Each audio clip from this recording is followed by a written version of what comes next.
Tanggal ng kalaswaan sa telebisyon. Kasama raw yan sa mga pagbabagong gustong ipatupad ng bagong talagang board member ng Movie and Television Review and Classification Board o MTRCB na si Mocha Uson. Nais daw pag-aralan ni Uson kung paano tatanggalin sa mga teleserye ang mga aniyay soft porn. Nalulungkot naman daw siya na inuungkat ang kanyang pagpapaseksi. Git niya 7 taon na nakararaan nang huli niyang ginawa ito. Sabi pa ni Uson, hindi niya hiningi ang posisyon sa MTRCB. Hindi rin daw niya alam kung magkakasweldo siya.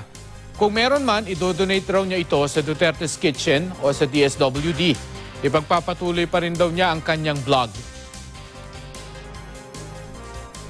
Mas interesado ako dito sa telebisyon na magkaroon ng pagbabago sa mga programa na mawala na ang soft porn at kalaswaan. Pero napagdaanan ko yun, na-experience ko yun at nagbago na nga ako.